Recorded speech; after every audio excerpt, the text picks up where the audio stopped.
observations of John as he received this news? I would have to say, no, we were just, delighted. I mean, John was there. When we delivered the news to John? You just Sure. When we delivered the news to John, we were all delighted that, the chest x-ray was clean. But, this had happened before. So, this is, a repeat. And doesn't happen very often. But it was huge in the fact that you got the disease to go away the second time.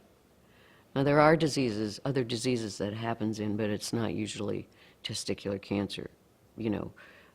There were known diseases that you can treat them and the disease goes away and then it comes back and then you treat them again and it comes back and that kind of thing. But that wasn't the case with testicular cancer, which was, like 80% fatal at that time. So, the drama is in the fact that now this disease is so curable and treated in like 12 weeks, where John got treated for 2 years. And it was a lot of torture.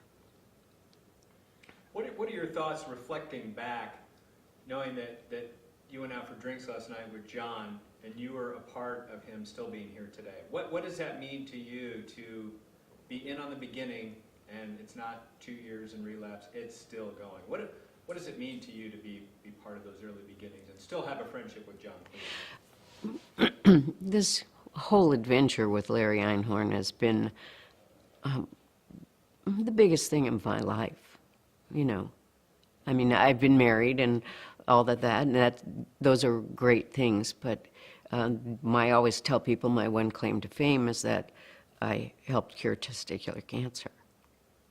And when Larry published, and well, that's kind of a humorous little story because Larry got when you do a research study, and it may take you years, you submit this research study to the American Society of Clinical Oncology for presentation at the meeting.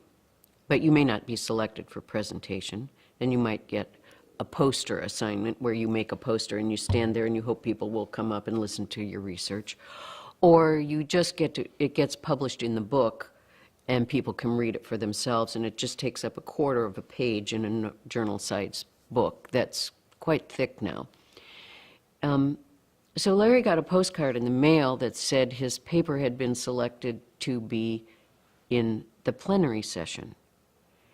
And so the joke in the office was apparently he went home and he said to his wife, "What's a plenary?" And that was our joke because none of us knew what a plenary session was. It means a meeting attended by all members. So when this paper was presented, the authors on it were Dr. Einhorn and myself and Nancy Powell, our other nurse who worked at the VA. And there were like 5,000 people in this auditorium. And the really weird thing was there were like 3 papers. I think there were 3 papers, could have been 4. But the other people who were presenting in front of Larry were putting up their slides to talk about them, and they were melting. The machine had, something was wrong with the fan in the machine, and literally the slides, you could just see them melt on the screen. And so they fortunately fixed that before Larry got up to present his paper. But that's been my, lifelong contribution, that I was part of that. And we had, that was a wonderful time at that meeting to be there to experience presenting this new information. What kind of reaction did the audience provide to him, either at that time or following up, in comments after the paper was presented? Well, that evening, we went to the buffet dinner, that they had at that particular night for all the participants there at the meeting. And we were standing in line to get our little roast beef dinner. And there was a man in front of us who was talking about Larry's paper and saying how he wanted to meet Dr. Einhorn, and, I could hear him talking. And I tapped him on the shoulder, and I said, "Hi." I said, "I'm Furness of Einhorn Furness. That paper you're talking about was my boss's paper." And he said, "Oh, I'd love to meet him." And I said, "Well, that's not a problem." And I turned around, Larry was chatting with somebody else, and I said, "Larry, this man would like to meet you." And he turned out to be the chairman of the Southeastern Cooperative Oncology Group. And and at that moment, they invited us to participate in that group, and we did for a number of years, where we did cooperative research with other institutions. But he said to me, "Now, are you the fellow?" And I said, "Actually, I'm his nurse." And he said, "Oh, I've got a nurse like you." And his nurse later started the Oncology Nursing Society and the Oncology Nursing Journals. And we knew each other quite well, but all from that experience. There was one part that I still want to see what you have to say on, because you were, That's okay. you did great when it was a monumental moment or time in your life. But again, reflecting to John Cleland, how John's a living, breathing example that you can reach out and go have cocktails with. He is the solidifying of your work with Dr. Einhorn. So just reflecting on how John, all these years later, John's still here. Yes. Well, John Cleland has been my friend for 40 years. I always say, 45. I always say we own a little piece of each other because we went through so much together. He was, there are not people, I would say there's probably not, you'd have a hard time finding anybody else who treated a cancer patient in their home and was that close to them to do that.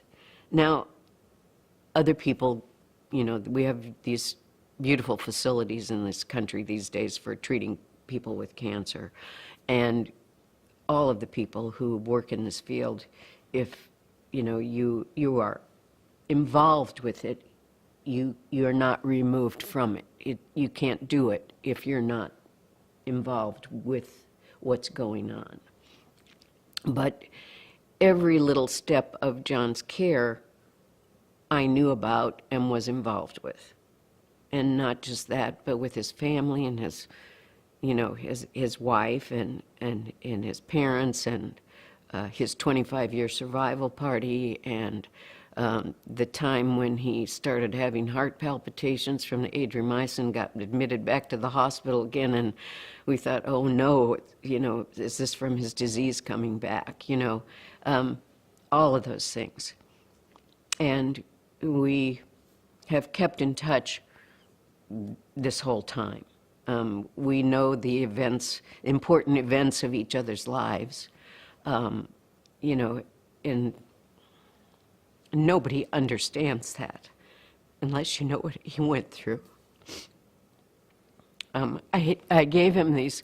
Larry decided that patients needed to have immune therapy, and that was pretty big it's really big now, but at that time it was sort of in its infancy. And we gave a drug called BCG, which stands for Bacillus calmette-guerin. It's an attenuated tuberculin bacillus. It means it's